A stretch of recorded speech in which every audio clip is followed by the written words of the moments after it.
Buenos días. El día de hoy vamos a abordar el tema de las pruebas de función respiratoria.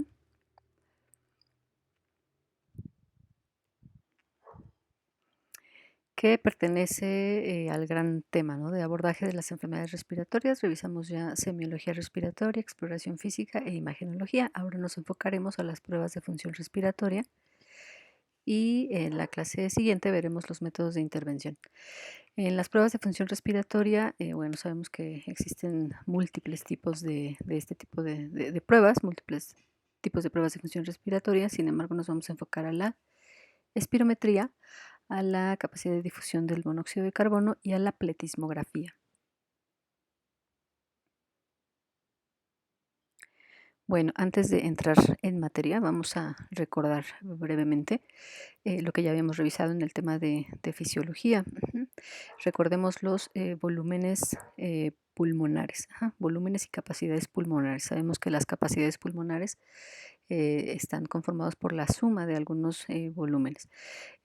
Volúmenes importantes que tenemos que tener presentes. En la gráfica está allí especificado el VC, que sería el volumen corriente, el volumen que habitualmente entra y sale de nuestros pulmones en cada respiración.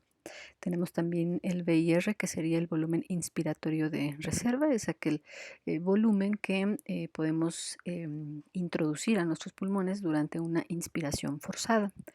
El volumen expiratorio de reserva va a ser aquel volumen que después de una expiración normal, pues podemos todavía sacar un volumen extra de ese aire que está en nuestros pulmones. Eso corresponde al volumen expiratorio de reserva. El volumen residual, que ya lo hemos comentado en múltiples ocasiones, pues es el volumen que queda en nuestros pulmones incluso después de una expiración forzada. Ahora bien, la capacidad pulmonar total va a corresponder a la suma de todos nuestros volúmenes. La capacidad vital corresponde a la suma de nuestro volumen corriente, nuestro volumen inspiratorio de reserva y nuestro volumen expiratorio de reserva. La capacidad inspiratoria corresponde a la suma del volumen inspiratorio de reserva más el volumen corriente. Y finalmente la capacidad residual funcional corresponde a la suma del volumen expiratorio de reserva más el volumen de reserva. Bueno, teniendo esto bien claro, ahora sí vamos a comenzar como tal con el tema de pruebas de función respiratoria. Bueno, decíamos que existen múltiples pruebas para medir nuestro funcionamiento respiratorio. Para una adecuada evaluación del paciente es útil contar con una prueba mecánica y una prueba de intercambio gaseoso. Bueno, tenemos que hay tres grandes grupos en los que se pueden dividir estas pruebas de función respiratoria. El grupo 1 correspondería a las pruebas de función mecánica. Allí se encuentra la espirometría simple, que es la que vamos a abordar ahorita. Tenemos también la espirometría con broncodilatador, las pruebas de medición de volúmenes pulmonares y aquí entra la pletismografía que también vamos a abordar el día de hoy. También, por otro lado, está la medición de fuerza muscular respiratoria. Esas serían nuestras pruebas de función mecánica. Después tenemos las pruebas de intercambio gaseoso. Ese sería nuestro segundo grupo. Allí está incluida la difusión pulmonar de monóxido de carbono, la de LCO, que pues también vamos a retomar el día de hoy. Y la medición de gases sanguíneos incluye estudios como la gasometría arterial, que ya vimos en el tema de insuficiencia respiratoria. Oximetría de pulso también está aquí incluida, ¿no? Son estudios que indirectamente pues también nos dan, nos hablan de cómo está el intercambio gaseoso. La capnografía y la medición transcutánea de PO2 y de PCO2 también entran en esta categoría. Y finalmente tenemos las pruebas en condiciones especiales. Pruebas de ejercicio y también polisomnografía. Es un estudio que no vamos a revisar en este tema, lo vamos a revisar en temas posteriores cuando abordemos el síndrome de apnea, hipopnea obstructiva del sueño. Es un estudio también muy importante. Bueno, vamos a empezar entonces con el estudio de la espirometría. La espirometría es un estudio que va a evaluar las propiedades mecánicas, entonces, como ya vimos, ¿verdad? Mecánicas del sistema respiratorio. Este estudio va a ser el estándar de oro para identificar obstrucción al flujo aéreo. Entonces, pues va a ser un estudio muy importante en diagnóstico y seguimiento de EPOC, enfermedad pulmonar obstructiva crónica, y asma. ¿Qué es lo que mide? Mide los flujos y volúmenes del aire exhalado a partir de una inspiración máxima en función del tiempo. La expiración que le pedimos que realice el paciente es con máximo esfuerzo. Y lo que pretendemos con las maniobras que le pedimos al paciente que realice es que alcance su capacidad vital forzada, ¿sale?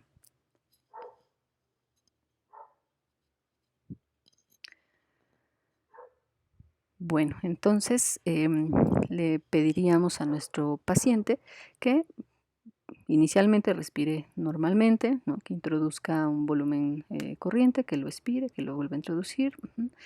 Y posteriormente le vamos a pedir que realice una inspiración forzada. Al llegar a ese punto de inspiración forzada, le vamos a pedir a nuestro paciente que expire y que realice pues una expiración forzada.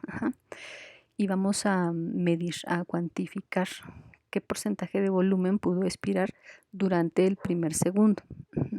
Ese es un parámetro pues muy importante, ¿no? en este estudio, y que va a corresponder pues a eso, ¿no? Al volumen exhalado en el primer segundo después de alcanzar la capacidad vital forzada.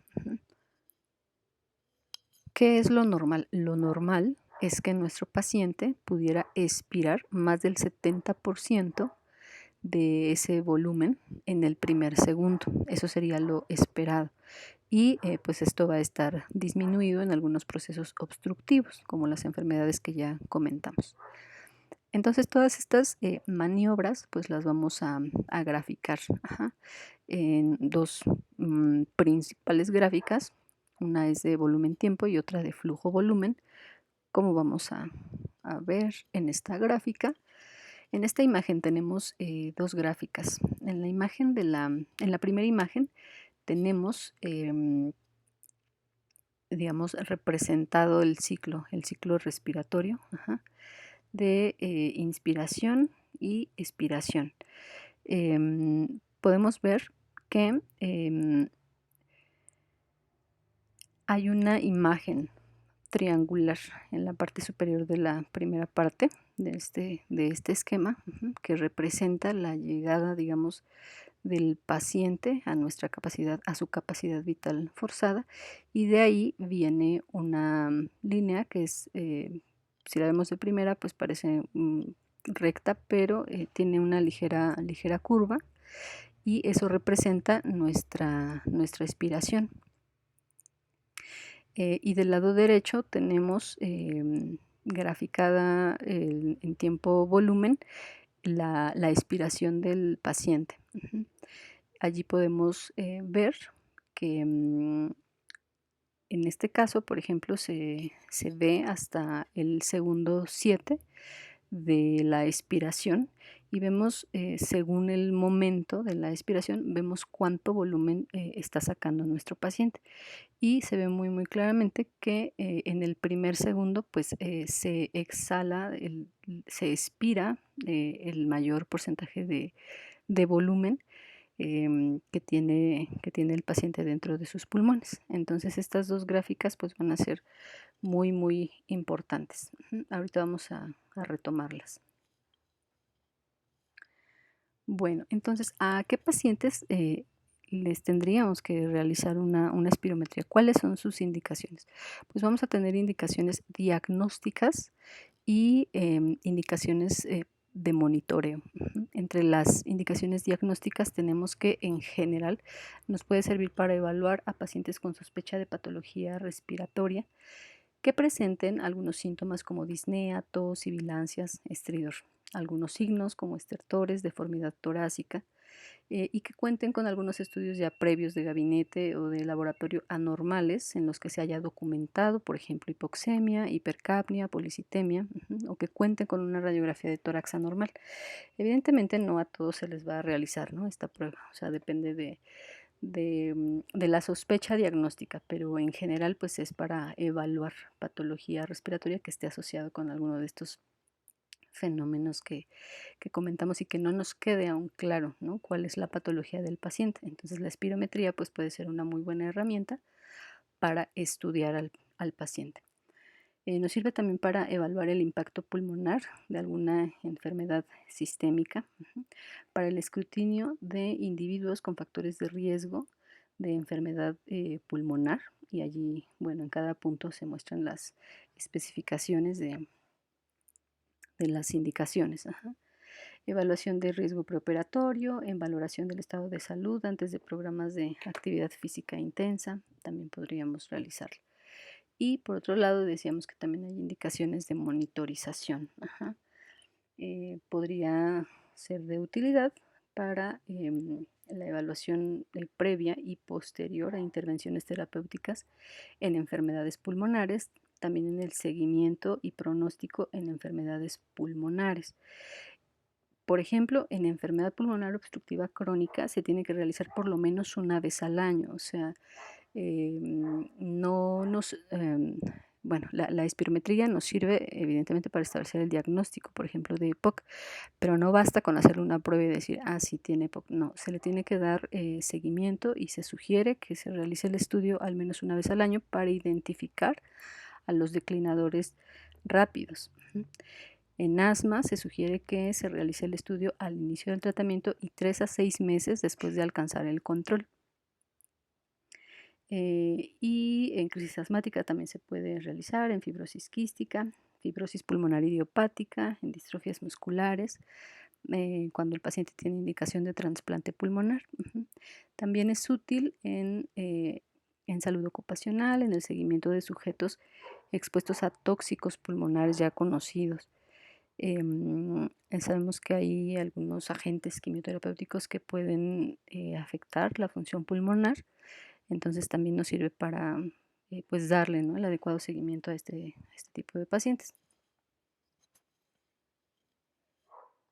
También nos puede servir para evaluar la discapacidad en algunos tipos de pacientes y en estudios epidemiológicos, ¿no?, en salud pública. Bueno, dado que durante la realización de la espirometría le vamos a pedir al paciente que realice ciertos esfuerzos respiratorios, pues eso conlleva también exponerlo a ciertos riesgos. Entonces, existen ciertas contraindicaciones que pueden ser absolutas o relativas para la realización de este estudio. Dentro de las contraindicaciones relativas encontramos cirugía reciente, y bueno, la indicación de decir si se hace el estudio o no se hace, bueno, depende de la técnica que se haya utilizado, depende específicamente de qué pues lugar anatómico, ¿no?, haya sido expuesto a algún procedimiento quirúrgico. En el caso de las cirugías abdominales o torácicas se sugiere que pues el estudio se haga una semana posterior. En caso de que sea cesárea, 6 a 8 semanas, y bueno, así nos podemos ir con los demás ejemplos. También en presencia de infecciones, sobre todo infecciones respiratorias activas, pues no es un momento, ¿no?, muy adecuado como para realizar este tipo de estudios, porque pues puede haber em, resultados pues no tan confiables. Otras contraindicaciones relativas podría ser la presencia de un embarazo complicado, derrame pleural, neumotórax, infarto al miocardio, angina inestable, por ejemplo. Ahora, en cuanto a las contraindicaciones absolutas, es decir, en estos casos por ningún motivo tendríamos que realizar una espirometría, sería, por ejemplo, en caso de preeclampsia, en caso de hipertensión arterial sistémica descontrolada. Hablan aquí de una presión arterial media mayor a 130, lo cual, bueno, por definición es una crisis hipertensiva, y en esta situación no podríamos exponer a nuestro paciente a este estudio. Si nuestro paciente tiene inestabilidad hemodinámica, ¿no? Por ejemplo, si tiene una tromboembolia pulmonar masiva, bueno, definitivamente no podemos realizar este estudio. Si está cursando con hemoptisis, si tiene un aneurisma aórtico, síndrome coronario agudo, hipertensión intracraneal o desprendimiento agudo de retina, no podemos realizar una espirometría.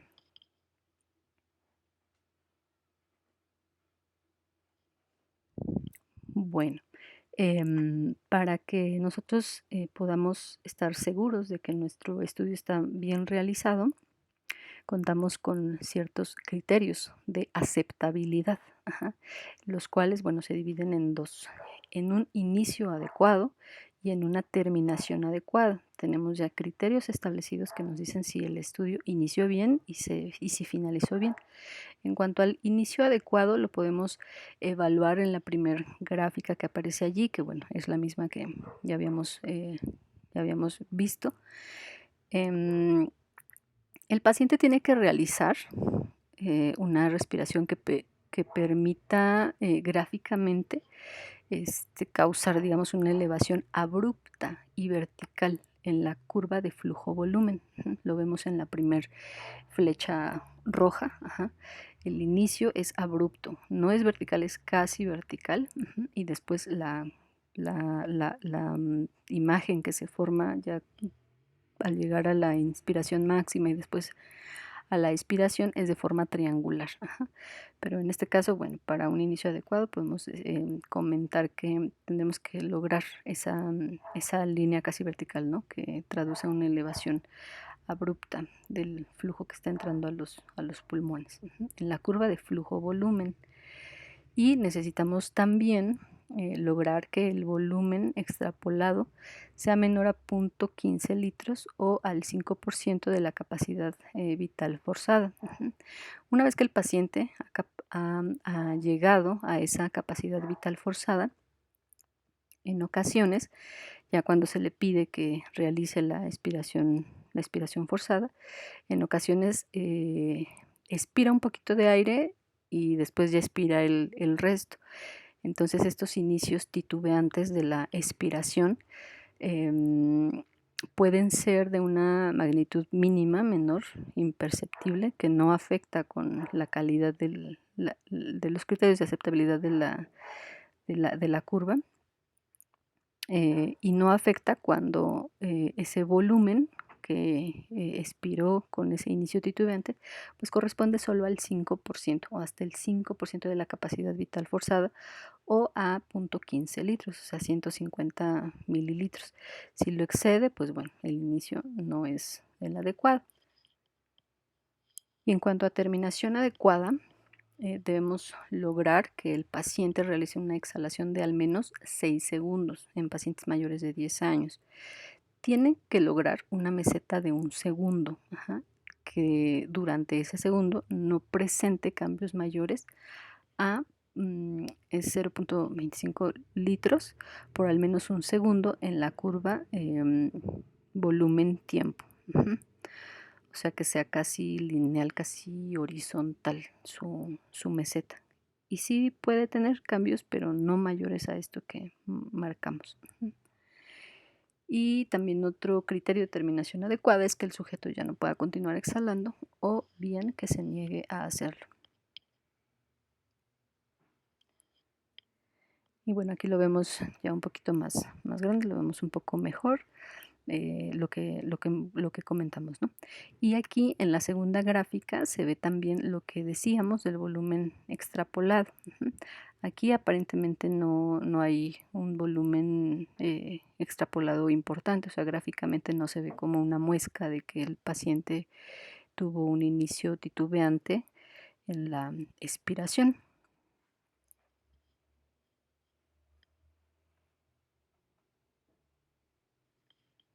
Bueno, esos fueron entonces nuestros criterios de aceptabilidad y el hecho de que se cumplan esos criterios de aceptabilidad implica que entonces el estudio estuvo libre de artefactos, que nuestros gráficos están libres de artefactos, es decir, que no hay evidencia de alteraciones como una terminación temprana, que haya realizado un esfuerzo variable, que haya tosido en el primer segundo, que haya tenido un cierre glótico, que haya tenido exhalaciones repetidas, obstrucción en la boquilla, etcétera.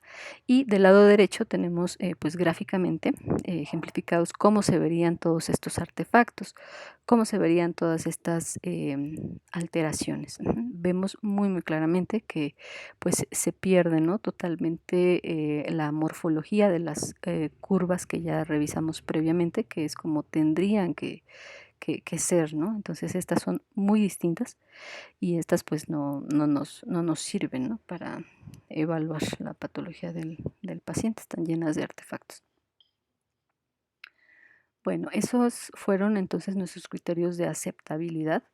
Ahora vamos a tocar los criterios de repetibilidad, es decir, que las curvas que logramos con nuestro paciente no sean tan variables.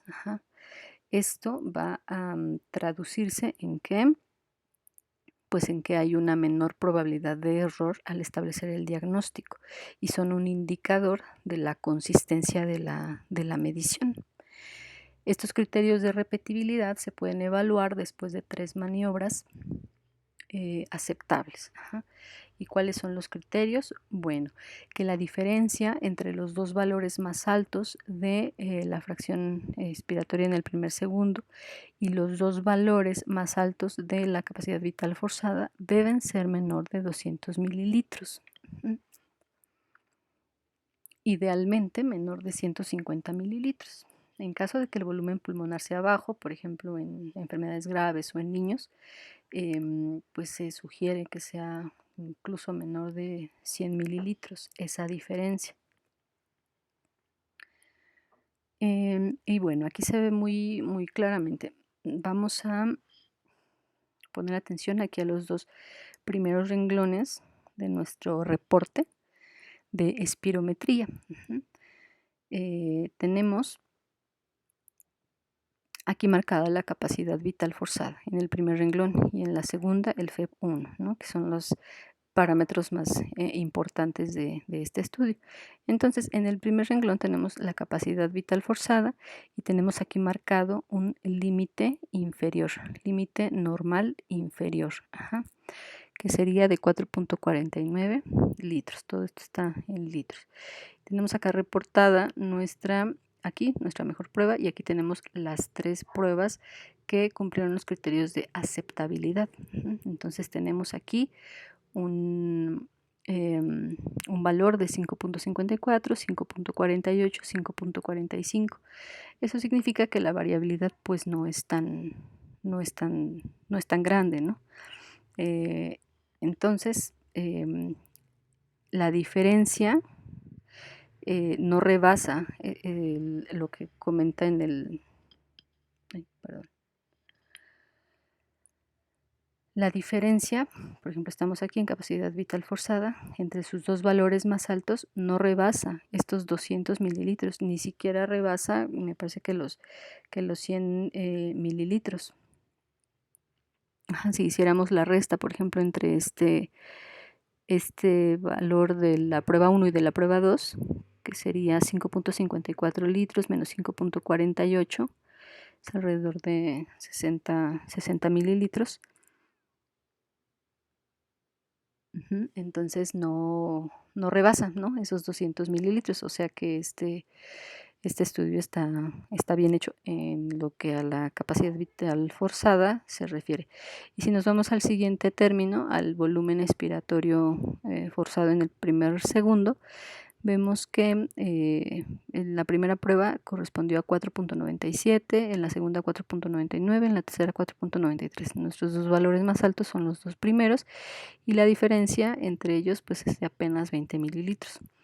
O sea que el paciente hizo muy bien, ¿no?, las maniobras, la variabilidad es mínima y gráficamente eso se traduce en que pues aquí prácticamente se superponen, ¿no? En esta línea realmente están las 3 pruebas ejemplificadas, pero son tan parecidos los valores que se obtuvieron que pues se ve como si fuera solo una. Aquí ya hay un poquito de variación, pero es una variación muy, muy aceptable. Y del otro lado igual, o sea, en la primera parte parece ser que es solo una línea, ¿no? Pero es porque la variabilidad fue mínima, entonces sus criterios de repetibilidad pues sí se cumplen. Bueno, pues ya teniendo esos criterios alcanzados, los de aceptabilidad y los de repetibilidad, ahora podemos definir los grados de calidad de nuestra espirometría. Tenemos el grado A, B, C, D, E y F.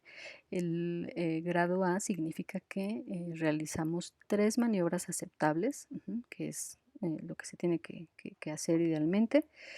Su repetibilidad pues fue buena, ¿no? Tanto en la capacidad vital forzada como en el FEV1 se alcanzó una diferencia entre los dos valores más altos menor a 150 mililitros. Ni siquiera los 200 que sugieren, sino menor a 150 mililitros.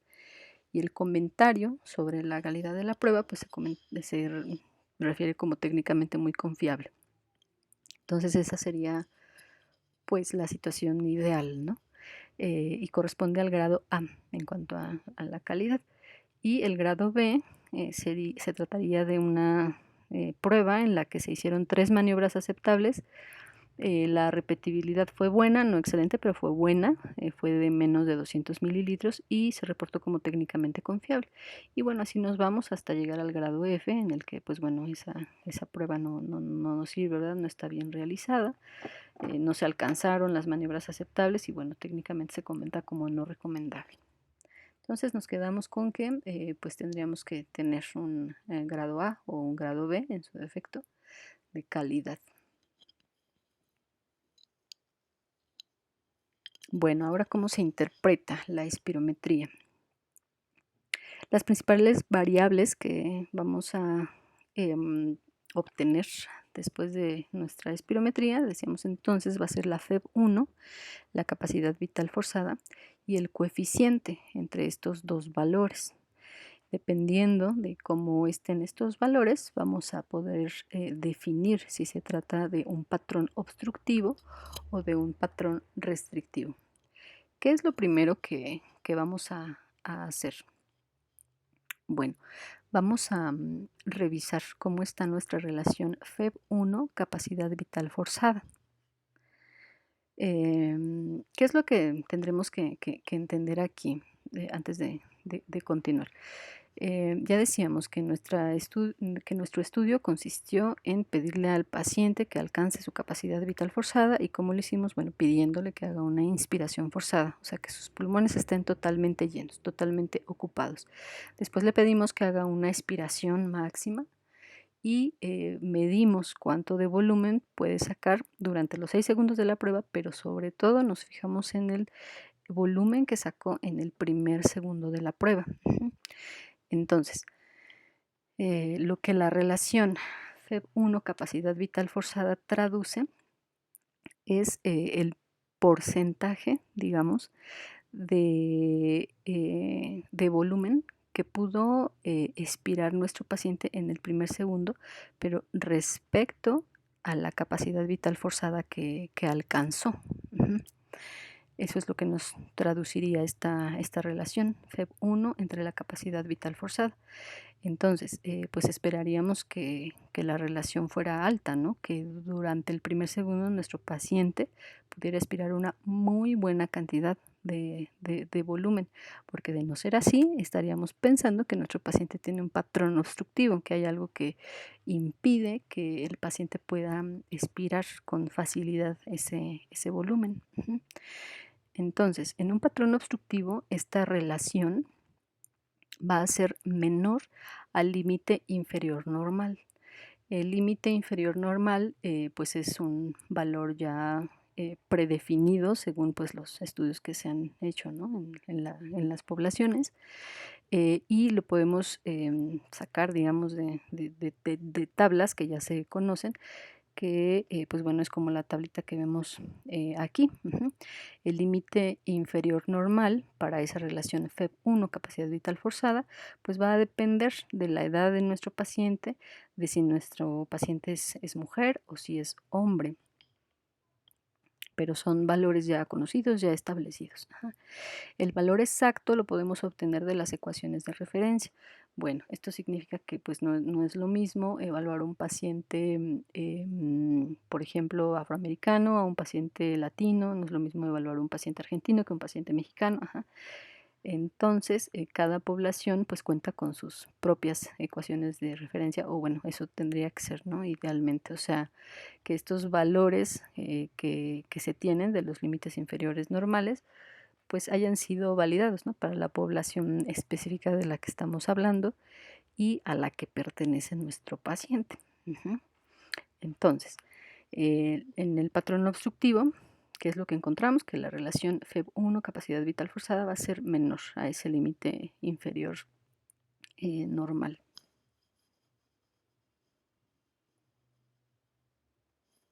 Y bueno, ya vimos entonces que sí, es menor a ese límite inferior normal, entonces podemos decir se trata de un patrón obstructivo. Ahora, ¿qué sigue?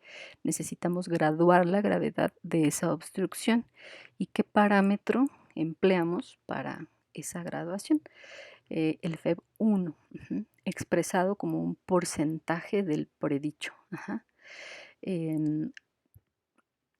Si estamos hablando de una obstrucción leve, podemos decir que es cuando el paciente tiene una FEB1 que es mayor al 70% del predicho. O sea, entre mayor sea la FEB1 alcanzada, pues menor va a ser la obstrucción, ¿no? ¿Se entiende?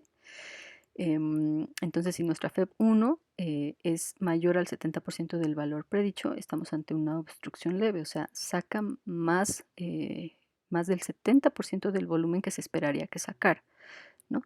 Y así nos vamos en una obstrucción moderada, obstrucción moderadamente grave, hasta llegar a una obstrucción muy grave, que es cuando nuestro paciente tiene una FEB1 realmente muy disminuida, o sea, no alcanza ni siquiera el 35% del volumen que se esperaría que expirara en el primer segundo. Entonces eso es una obstrucción grave.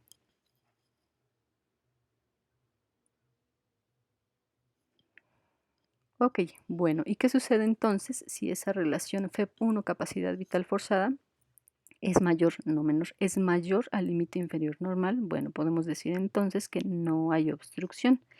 ¿Qué seguiría? Evaluar la capacidad vital forzada. ¿Para qué? Para que podamos distinguir si se trata de un patrón normal o si se trata de un patrón restrictivo. En caso de que sea un patrón normal, pues bueno, esa capacidad vital forzada que alcanzó nuestro paciente tendría que ser igual o mayor al 80%, ¿sale? Y en caso de que sea un patrón restrictivo, pues bueno, no alcanzó esa capacidad vital forzada, fue menor de 80%. Así es como pues logramos identificar, ¿no?, qué patrón tiene nuestro paciente. Y en este diagrama podemos ver resumidas todas los pasos que tendríamos que seguir para establecer el diagnóstico con nuestro paciente. Entonces, lo primero, pues bueno, es que contemos, ¿no?, realmente con un adecuado grado de calidad de nuestra espirometría, ya sea una A o una B. Del lado izquierdo de la imagen podemos ver que pues no alcanzamos ese grado A o ese grado B, pues bueno, esa prueba no nos sirve, hay que repetirla. Y en caso de que sí tengamos una espirometría con un grado de calidad A o B, bueno, ya procedemos a interpretar nuestra espirometría. ¿Qué es lo primero que vamos a evaluar? La relación FEB1, capacidad vital forzada, que tiene que ser igual o mayor, bueno, vamos a evaluar si es igual o mayor al límite inferior normal. Entonces vemos que sí es mayor. Decimos, no es obstrucción, ¿verdad? Entonces, ¿cuál es el paso que sigue? Bueno, tendríamos que ver la capacidad vital forzada alcanzada. ¿Fue igual o mayor al 80% del valor predicho? Sí, sí fue igual o mayor. Entonces estamos ante una espirometría normal. Y en caso de que no haya sido igual o mayor, o sea, que sea menor, la espirometría corresponde a un patrón restrictivo.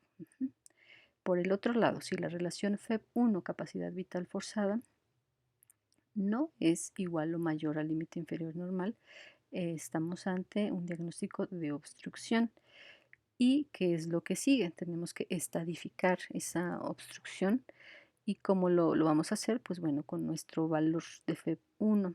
Si corresponde al 70% o más del valor predicho, hablamos de una obstrucción leve y así nos vamos hasta el caso pues, más grave, que sería que el paciente no haya alcanzado ni siquiera el 35% de ese FEV1, de un valor esperado, de un valor predicho, entonces hablamos de una obstrucción muy grave.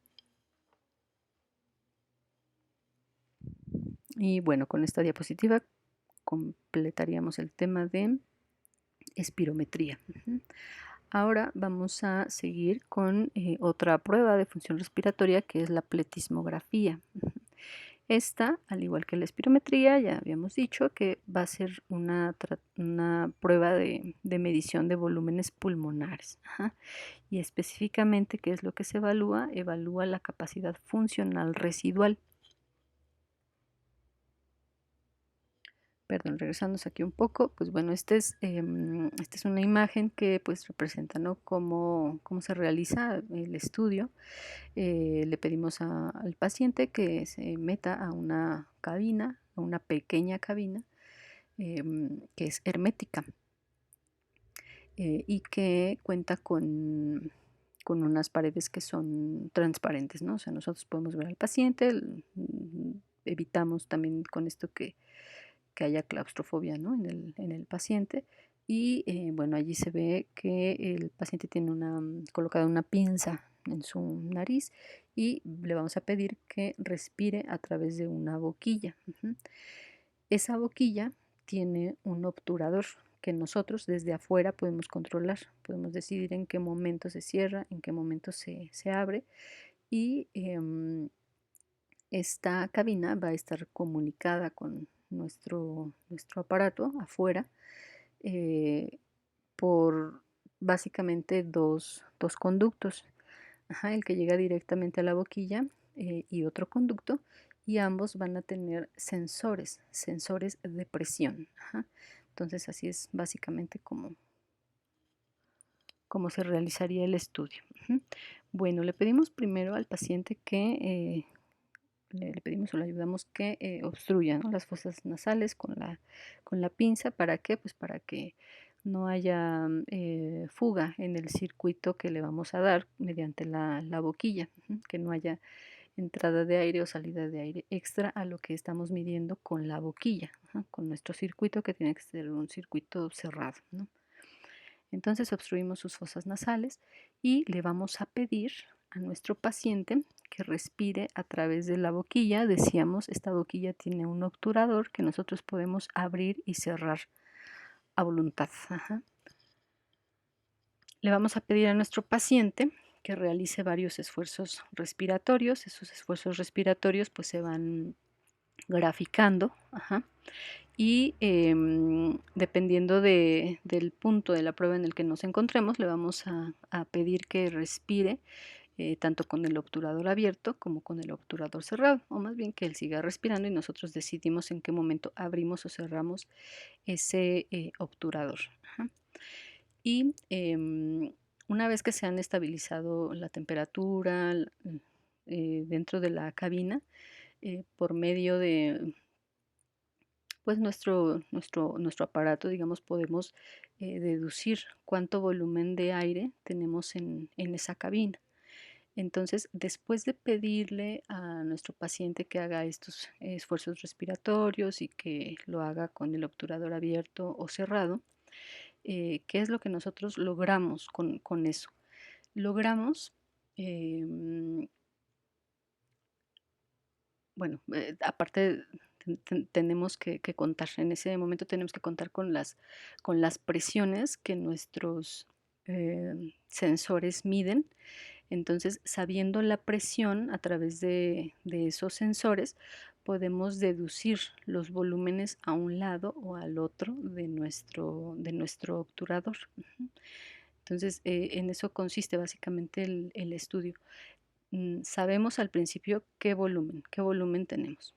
Y después, al abrir o cerrar y después de las maniobras, los volúmenes adentro del paciente y afuera del paciente, pero dentro de la cabina, cambian y las presiones también cambian. Pero después de ciertos cálculos, digamos, sabiendo esas presiones en el obturador, podemos deducir cuánto volumen ahora hay entonces en la cabina, fuera del paciente y adentro de los pulmones de nuestro paciente. Así es como funciona el pletismógrafo. Según las presiones detectadas en los transductores, se pueden deducir ciertos volúmenes, ¿no? ¿Por qué? Porque aplicamos la ley de Boyle para obtener el volumen pulmonar. ¿Qué nos dice esta ley? Nos dice que el volumen de un gas es inversamente proporcional a la presión a la que está sujeto en condiciones isotérmicas.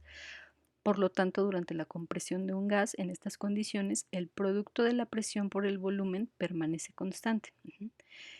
Entonces, repito, antes de los esfuerzos respiratorios, pues con este aparato, con este dispositivo, nosotros sabemos qué volumen hay, qué volumen en general hay de aire.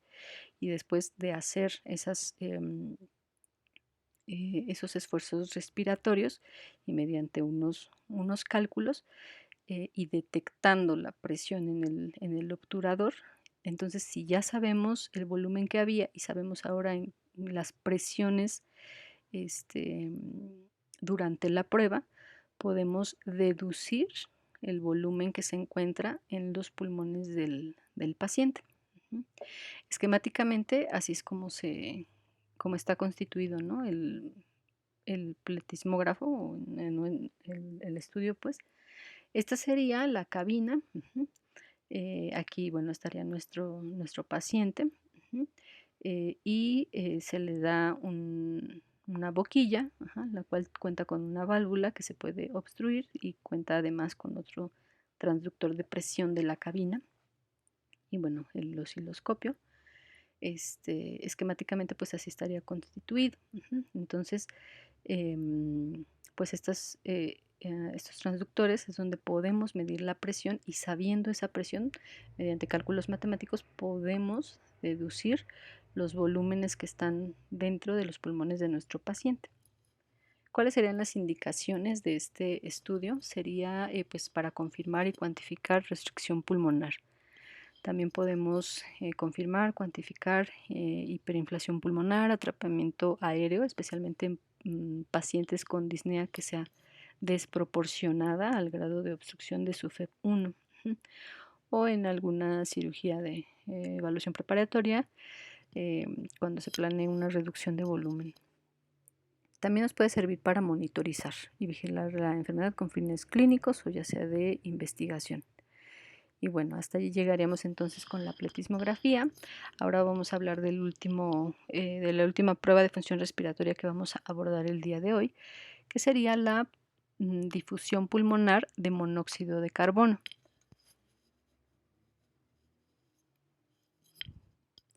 ¿Qué es lo que estudiamos en esta prueba? Pues vamos a medir el intercambio de gases. Como ya decíamos, corresponde a ese grupo. Evalúa el intercambio de gases. Es un importante apoyo para realizar diagnóstico y seguimiento de enfermedades del parénquima pulmonar. En este esquema podemos ver pues básicamente en qué consiste el estudio.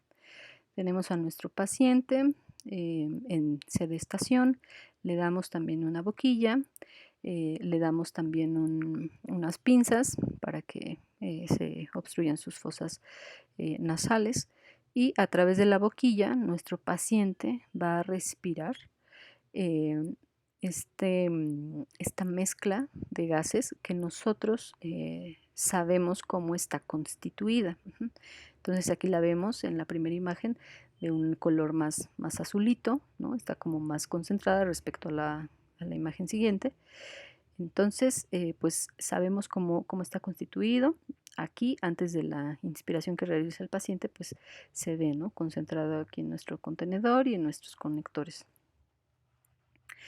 Y después abrimos, digamos, a través de la boquilla le pedimos que respire y va a introducir a sus pulmones esa mezcla de gases que nosotros sabemos cómo está constituida, la va a introducir a sus pulmones, la va a dejar allí unos segunditos. ¿Y qué es lo que esperamos que suceda en esos segundos? Pues bueno, esperamos que los gases que constituyen la mezcla pues se difundan a través de la membrana alveolo-capilar. Y entonces cuando expira el paciente no va a sacar la misma cantidad de gas que entró, de algún gas que esté presente en esta mezcla. Si lo medimos cuando sale, pues no va a ser el mismo gas que entró, ¿no? Se entiende que si su membrana alveolo-capilar está funcional, está íntegra, pues entonces se, se queda con un poco de ese gas que inspiró, porque su membrana funciona bien, entonces difunde el gas sin problema. Y lo que va a expirar pues va a ser una cantidad menor del gas respecto al gas que entró. Entonces ese sería pues básicamente el funcionamiento de este proceso, de este estudio. Entonces el primer paso, pues bueno, le vamos a pedir a nuestro paciente que realice una expiración forzada, o sea, que trate de sacar todo el aire posible hasta que llegue al volumen residual, que es el que sabemos que no podemos sacar, ¿no? de nuestros pulmones a pesar de que expiremos, ¿no? A pesar de que tengamos una expiración forzada.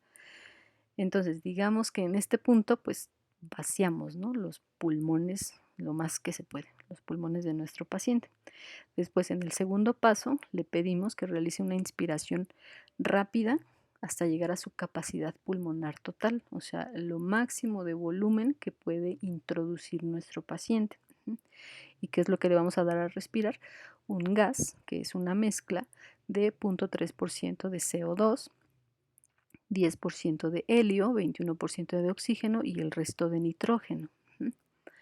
Ok, en tercer lugar le vamos a pedir que mantenga la respiración, o sea que haga una apnea por unos 10 segundos.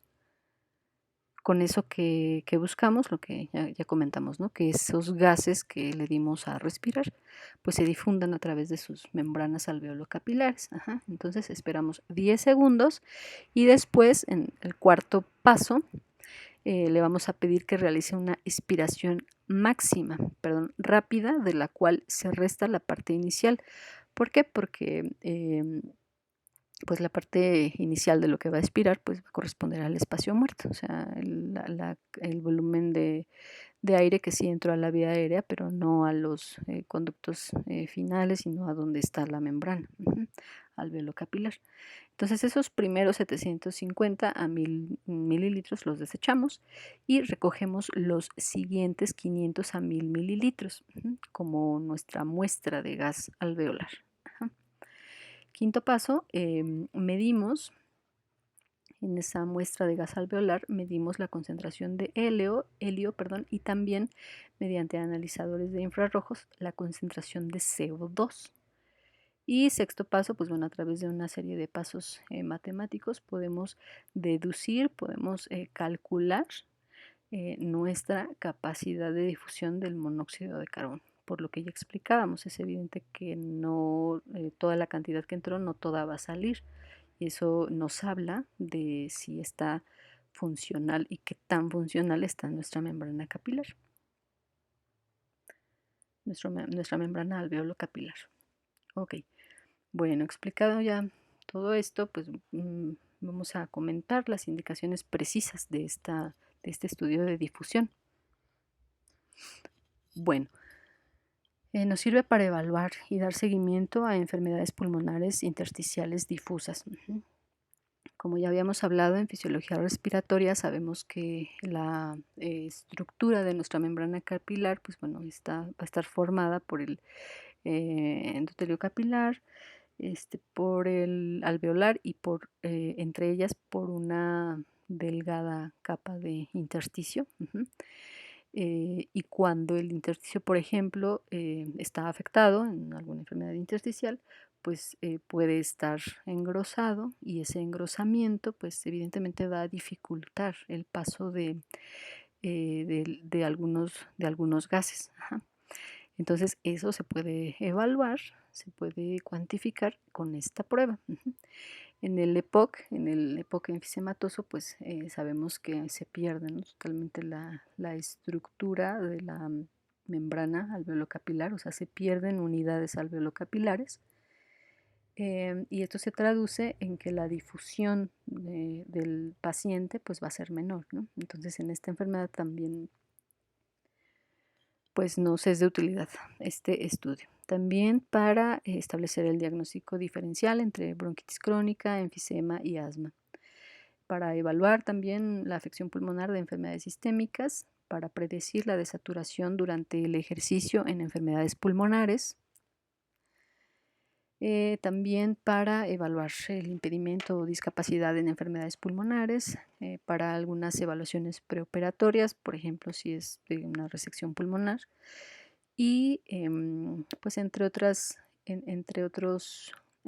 indicaciones, ¿no? Como evaluación de efectos pulmonares de quimioterapéuticos que ya comentábamos, que a veces tienen repercusión importante a nivel de la función respiratoria, en evaluación de hemorragia pulmonar, enfermedades infecciosas pulmonares difusas como por neumocistis o en medicina ocupacional.